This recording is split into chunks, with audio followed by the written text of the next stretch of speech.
Katanya bau mulut orang yang berpuasa itu lebih harum di sisi Allah. Tapi kok di sisi teman kantor kita enggak ya? Sebenarnya ini pahala atau ada masalah kesehatan? Yuk kita kupas secara dari sisi agama dan medis bersama RSPKU Solo. Assalamualaikum warahmatullahi wabarakatuh. Halo sahabat sehati, berjumpa lagi dengan saya Dr. Gigi Astri.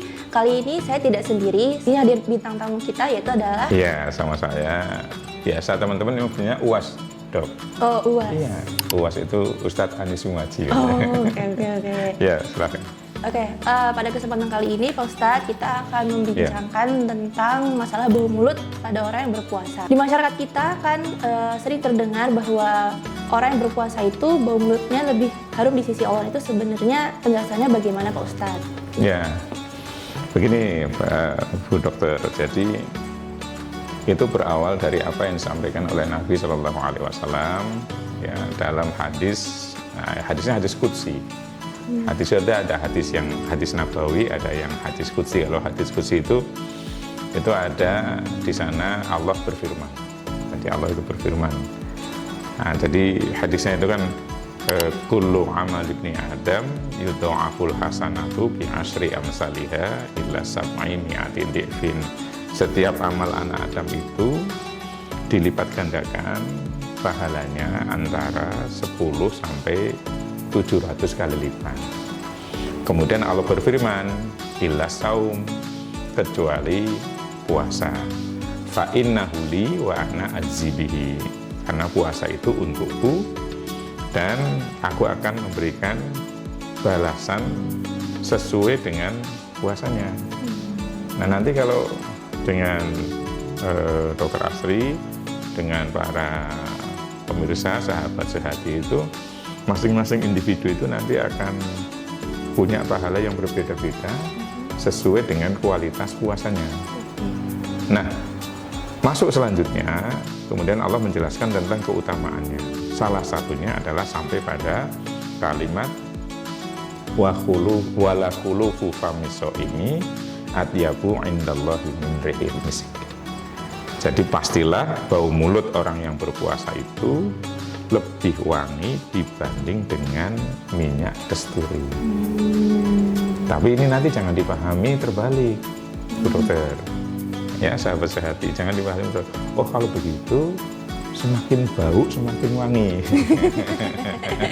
Itu jangan ya. Iya, tentu atau begini, Dok. Ketika Bu Dokter Astri nanti ketemu dengan teman-teman yang lain misalkan begitu, tanyakan, pernah enggak bau minyak kasturi? Pernah enggak membau minyak misik gitu? Enggak pernah saya bau minyak kasturi. Ini loh, minyak kasturi kayak gini nih. Gitu misalkan. Nah, itu kan ya orang puasa itu kan khas ya. Gitu. Jadi bau mulutnya dan sebagainya gitu.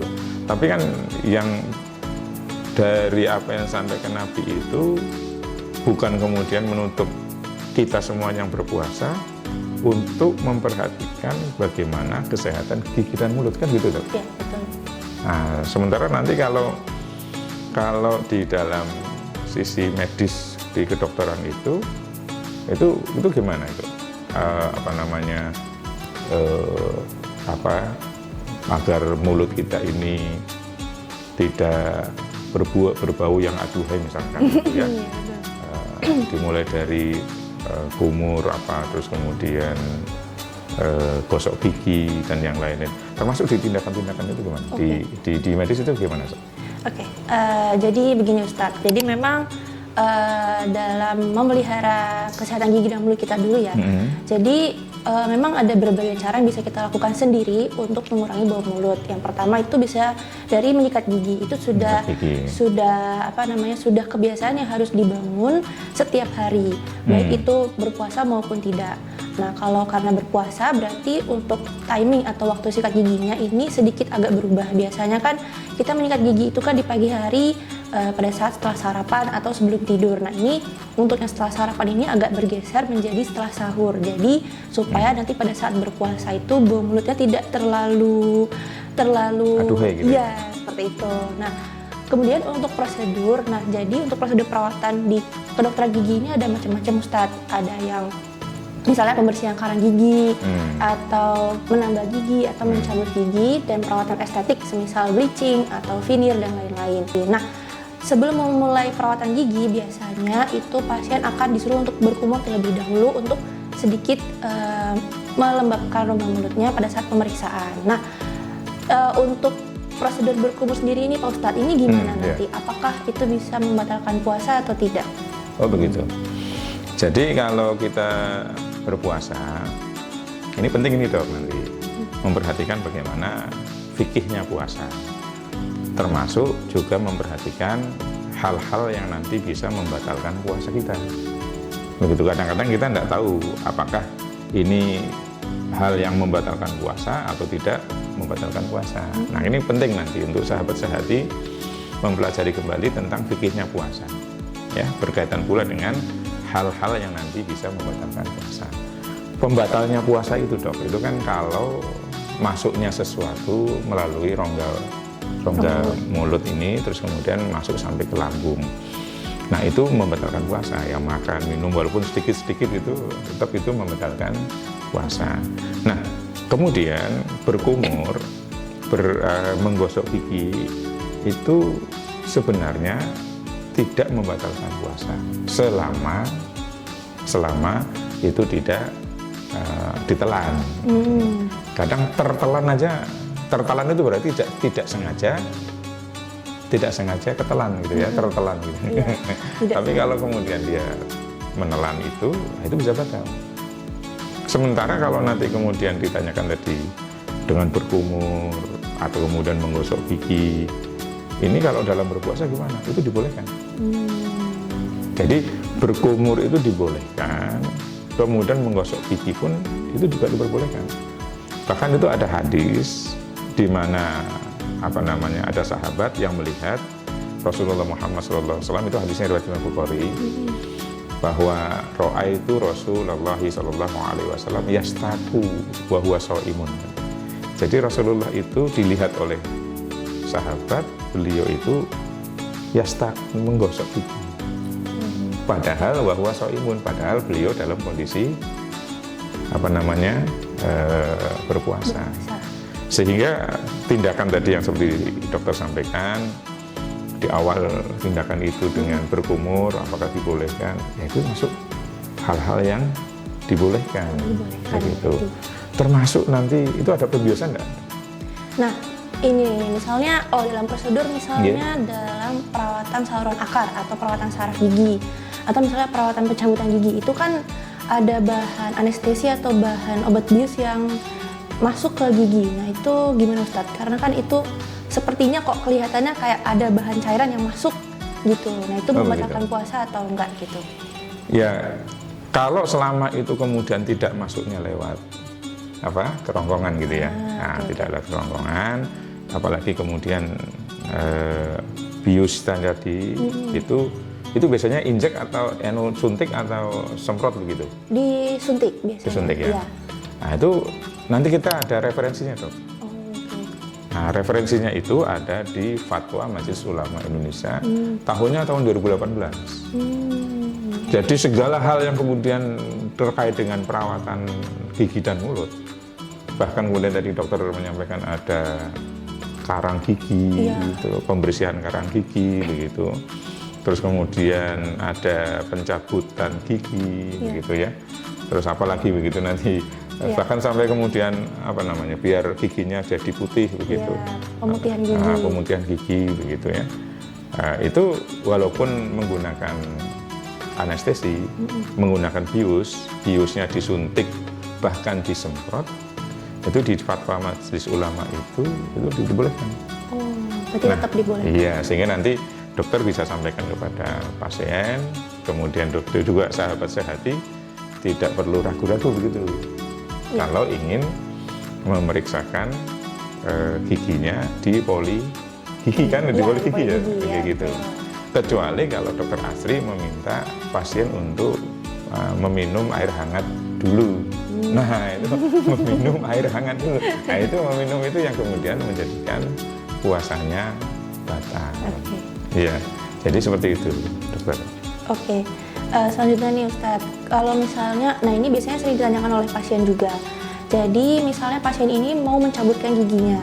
Nah Yeah. kemudian pada saat datang, ini pasien itu sudah bilang ke dokter giginya untuk saya hari ini tidak berpuasa dulu karena saya mau cabut gigi gitu. Nah padahal sebenarnya prosedurnya itu memang diperbolehkan untuk masih berpuasa. Nah ini gimana Pak Ustadz untuk bisa mengedukasi ke pasien bahwa perawatan ini sebenarnya tidak apa-apa kalau berpuasa seperti itu. Iya, memang ini perlu ada penyampaian pemahaman begitu ya, edukasi tadi kepada sahabat sehati semuanya bahwa sesungguhnya sejatinya kalau keadaan pasien datang ke poligigi terus kemudian melakukan perawatan oleh dokter dengan berbagai macam tadi, catatannya adalah asal kemudian itu tidak masuk melalui kerongkongan, maka itu hukumnya dibolehkan. Kemudian barangkali nanti ada pasien yang ragu-ragu, wah saya itu ragu-ragu, nah begitu. Apalagi nanti setelah tindakan misalkan dokter memberikan obat yang harus segera diminum, misalkan. Nah itu kalau udah dokter memberikan obat yang harus segera diminum, kan mau tidak mau harus meminum obat ini. Nah karena dalam keraguan dan sebagainya kemudian dia tidak berpuasa, ya boleh-boleh saja. Hanya saja tentu hukumnya adalah dia harus mengganti puasanya pada hari yang lain, begitu. Nah, misalkan dia datang kemudian seperti tadi dokter sampaikan, saya tidak berpuasa begitu, ya boleh-boleh saja. Tapi dengan catatan dia harus mengganti pada hari yang lain. Ya bentuk kemudian tidak berpuasanya dia itu karena mungkin, nah gitu ya dok. Mungkin nanti kalau diminta dokter untuk melakukan hal-hal yang nanti bisa membatalkan puasa. Tadi misalkan habis tindakan begitu minum air hangat misalkan, atau habis tindakan harus segera minum obat. Biasanya obat apa dok? Rasa sakit apa ya? Pereda nyeri biasanya. Nah ada yang obat pereda nyeri yang harus diminum untuk mengurangi rasa nyeri gitu. Ketika dokter menyampaikan demikian, dia tidak berpuasa, ya tidak masalah. Cuma nanti dokter mengingatkan bahwa dia harus mengganti puasanya. Dia yang harus mengganti, bukan dokternya. Pasiennya ya. Iya, pasiennya yang harus mengganti puasanya di luar bulan Ramadan. Berapa hari nanti dia tidak berpuasa? Nah, tinggal nanti kan advisnya dokter nanti kan. Nah, advis dokter berapa tidak berpuasa? Biasanya kan paling hanya sehari kan biasanya. Iya, biasanya sehari. Kalau hanya sehari ya nanti dia mengganti pada hari lain di luar bulan Ramadan. Ya begitu. Oke, pertanyaan selanjutnya nih Ustadz, untuk perawatan estetika. Nah ini biasanya pasien juga banyak yang bertanya untuk penambalan gigi. Nah ini kan ada bahan tambahan atau bahan yang dimasukkan ke dalam gigi yang berlubang atau gigi yang ingin dirawat estetikanya. Nah itu apakah membatalkan puasa atau tidak? Karena kan ada bahan yang ditempatkan di gigi seperti itu. Iya. Nah, penempatan bahan itu untuk yang menambal. Iya, menambal. Penambalnya. Gitu ya, bahan untuk penambalnya. Itu selama kemudian tidak masuk tadi. Jadi prinsipnya itu pembatal puasa itu kalau dia masuk ke dalam kerongkongan itu. Begitu. Kalau kemudian itu ditaruh di gigi yang itu nanti permanen di sana. Nah, itu terus kemudian ditambal di gigi itu, ini kan tidak ada proses kemudian masuk di kerongkongan. Iya. Sehingga kalau karena itu maka ya ini masih dibolehkan. Bahkan ketika Bu Dokter Astri nanti misalkan mohon maaf ya, matanya perih begitu kan, terus kemudian ditetes mata begitu. Biasanya yang terjadi kalau ditetes mata sampai di kerongkongan terasa pahit. Begitu, ya itu aja masih dibolehkan, gitu. Walaupun tadi tetes mata sampai di kerongkongan terasa pahit, tapi nanti Bu Dokter Astri jangan cari di apotek obat tetes mata yang rasanya manis. Malah jadi enak nanti. Ya, tadi Jadi seperti itu. Itu sebat sampai segitunya aja masih dibolehkan. Oke. Nah, apalagi hanya Bu Dokter hanya menambal di situ, kemudian ada di gigi, tidak kemana-mana, begitu, tidak ada zat-zat atau apapun yang kemudian bisa masuk ke kerongkongan. Nah itu ya tentu itu masih dibolehkan. Ya begitu. Nah kalau proses ininya gimana dok? Apa namanya pemutihan itu bagaimana itu? Oh ya, jadi kalau pemutihan itu jadi biasanya nanti gigi pasien itu nanti akan dioleskan seperti cairan pemutih gitu. Oh gitu. Ya, nah jadi cairannya itu nanti dioleskan selama beberapa menit, nanti ditunggu, lalu ada proses penyinaran. Nanti setelah itu biasanya giginya akan jadi lebih cerah seperti itu. Nah biasanya cairan ini memang agak sedikit apa ya? Mungkin bahasa Jawanya bleber-bleber gitu. Nah itu kadang juga bikin keraguan ke pasien juga karena itu kan bentuknya tetap cairan gitu. Nah itu gimana Ustadz kalau dalam kondisi berpuasa? Ya walaupun nanti itu sama seperti begini. Ketika kita gosok gigi, kalau dulu kan Rasulullah gosok giginya pakai kayu siwak. Iya, siwak. Sekarang gosok giginya tentu dengan menggunakan pasta gigi gitu. Iya, pasta gigi. Itu pasta giginya itu masih ada sensasi apa itu? Segar. Wah, segar, semriwing kalau Iya, bahasa iya. kita itu ada rasa semriwingnya begitu. Itu masih dibolehkan. Nah, kalau nanti ada yang pasien yang kemudian apa namanya pemutihan gigi begitu, itu enggak pakai enggak pakai bius gitu enggak ya? Enggak, Hanya dioleskan aja. dioleskan saja. Ya selama kemudian pasien itu bisa menahan cairannya itu tidak masuk ke dalam kerongkongan, nah itu ya sama seperti hukumnya tadi. Jadi posisinya sama seperti ketika kita menggosok gigi, dan itu tentu hukumnya dibolehkan. Sehingga nanti sahabat sehati yang ingin datang ke Poligigi ketemu dengan Dokter Asri, ya giginya agak hitam-hitam begitu, pengen diputihkan, gitu. Begitu lah nanti bisa, dan itu secara hukum dibolehkan begitu. Kalau cabut gigi harus cabut gigi tentu harus ada anestesi. Bius, ya. Itu apa namanya suntiknya? Iya, disuntik biasanya. Ya. Itu. Selanjutnya lagi nih Pak Ustadz, biasanya pasien itu juga kan tadi ada keluhan bau mulut tadi. Nah, biasanya kadang waktu konsul itu sudah cerita kalau saya sikat giginya itu lumayan sering karena saya tidak terlalu pede dengan bau mulut saya gitu. Jadi dia sikat gigi itu bisa pagi iya, siang iya, sore iya, malam iya. Jadi terlalu sering. Nah itu gimana Ustadz? Apakah itu akan nanti bisa membatalkan atau mengganggu puasanya gitu? Iya. Jadi kalau menurut di dalam hadis tadi apa namanya Rasulullah Muhammad SAW itu menggosok giginya juga sering itu. Jadi pada saat beliau berpuasa itu beliau sering menggosok giginya. Atau barangkali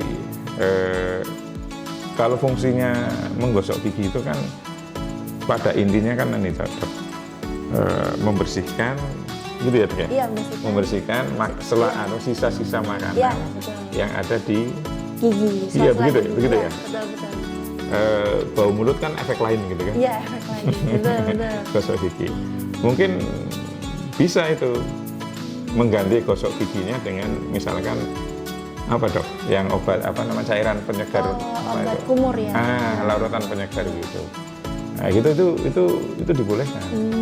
Jadi itu barangkali menjadi bagian dari solusi kalau misalkan ini orang nggak pede begitu kan, nah, tidak pede, nah itu cukup dengan kumur menggunakan obat kumur tadi yang walaupun nanti ada sensasi segarnya, semriwingnya gitu kan, kadang bahan-bahannya itu kan ada bahan yang semriwing gitu. Aromanya lebih segar. Nah, aromanya lebih segar, lebih kuat begitu.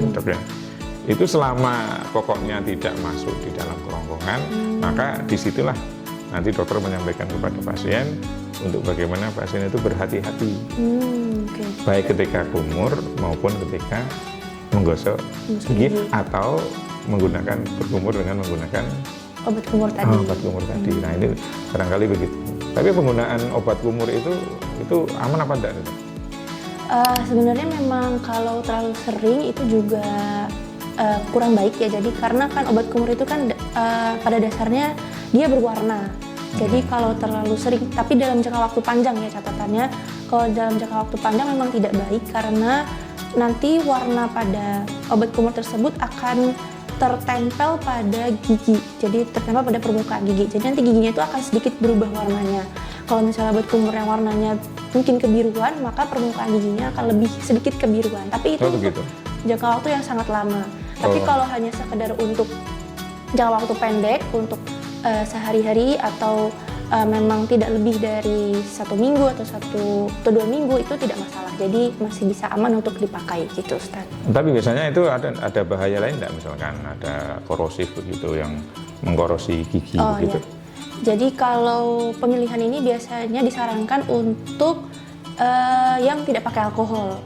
Jadi lebih aman untuk gigi, terutama pada pasien yang menderita gigi sensitif. Jadi lebih baik digunakan obat kumur itu yang tanpa alkohol. Jadi tidak merusak gigi dan juga tidak membuat rongga mulut juga menjadi lebih kering seperti itu, Ustaz. Ya, jadi ini nanti bagi sahabat sehati perlu ada diperhatikan demikian ya. Iya. Kalau misalkan tadi ada solusi, kalau menggosok gigi tiap setiap saat tidak begitu pede dengan bau mulutnya ketika dia berpuasa, solusinya adalah dengan misalkan obat kumur atau bahkan berkumur begitu. Iya. Sebenarnya itu solusinya dengan berkumur itu sudah agak mencukupi ya, Dok ya. Iya. Apalagi ketika kita ini ada sholat, sebelum sholat ada wudhu mesti ada berkumur gitu ya. Cuma nanti begini, Dok. Kalau berkumur walaupun itu boleh, itu prinsip kumur harus tetap dijaga. Gimana prinsip kumur gitu? Kalau berkumur sendiri, jadi memang kalau misalnya pakai air, memang kalau bisa juga jangan terlalu berlebihan ya, karena sebenarnya mulut kita ini sudah ada air ludah atau bahasa medisnya adalah saliva. Jadi dia sebenarnya sudah melembabkan dengan sendirinya rongga mulut kita. Jadi kalaupun mau berkumur memang jangan terlalu sering atau berlebihan, karena nanti air ludah yang sudah terproduksi sendiri oleh rongga mulut kita itu nanti bisa terbuang gitu. Jadi memang fungsinya air ludah adalah untuk melembabkan. Tapi kalau memang merasa tidak pede dengan bau mulutnya, bisa dengan berkumur tadi. Cukup dengan air sebenarnya sudah cukup gitu, Ustaz. Nah, kalau kaitannya dengan puasa gitu, itu nanti prinsip kumurnya begini, Dok. Ketika kita wudhu atau berkumur begitu ya. Nah, ketika berkumur itu maka prinsip kumurnya adalah air yang keluar. Nah, itu air yang keluar dengan yang masuk tadi berimbang. Ya, air yang keluar dengan yang masuk berimbang. Nanti jangan sampai ini berkumur begitu. Kumurnya tangan 2 atau tangan 1? Tangan 2 lagi kan? Banyak gitu. Tangan 2 masuk, kemudian berkumur, tapi keluarnya enggak, harusnya kan sama, volumenya sama gitu kan. Dia keluarnya cerit gitu, Dok. Itu sisanya kemana? Sisanya kemana itu? Kalau kita amati dia itu kalau kumur kok habis kumur kok seger gitu. Nah, itu berarti ada masalah di sana. Nah, jadi begitu, Dok. Jadi ada semacam tadi produksi ludah yang secara alamiah itu sudah sangat membantu untuk mekanisme di rongga mulut kita ya begitu ya. Nah, jadi seperti itu Bu Dr. Asri. Pada intinya adalah bahwa kalau kita ini berpuasa, 1 berkumur, 2 menggosok gigi, 3 memakai obat kumur tadi, atau bahkan kemudian tadi dokter sampaikan ada tindakan-tindakan, ya, yang dokter sampaikan ada tindakan-tindakan yang bahkan kemudian menggunakan suntikan bius atau semprotan bius gitu. Nah, itu kalau dari sudut agama itu adalah hal yang dibolehkan. Sehingga sahabat sehati saya kira tidak perlu ragu-ragu. Tidak perlu khawatir, tidak perlu ragu-ragu bahwa apa yang kemudian dilakukan tindakan-tindakan itu selama dokter tidak menyarankan misalkan minum Ya, minum. atau makan dulu. Betul. Itu adalah menjadi pembatalnya puasa. Iya. Nah, atau misalkan dokter habis operasi atau tindakan tadi terus menyarankan ini segera minum obat untuk pereda nyeri Iya, misalkan. betul. Nah, itu otomatis pasien harus membatalkan puasanya. Begitu dokter. Oke, Iya. Oke, cukup sekian untuk podcast kita pada kesempatan kali ini. Saya ucapkan terima kasih kepada Ustadz Anis dan juga terima kasih kepada sahabat Sehati yang sudah menonton sampai di akhir acara ini.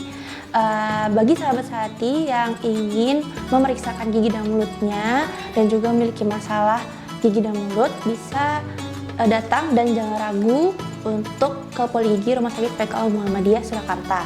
Dan jangan lupa untuk pantau terus informasi rumah sakit kami di media sosial Rumah Sakit PKU dan juga website Rumah Sakit PKU Muhammadiyah Surakarta. Akhir kata, saya ucapkan sekian dan terima kasih. Wassalamualaikum warahmatullahi wabarakatuh.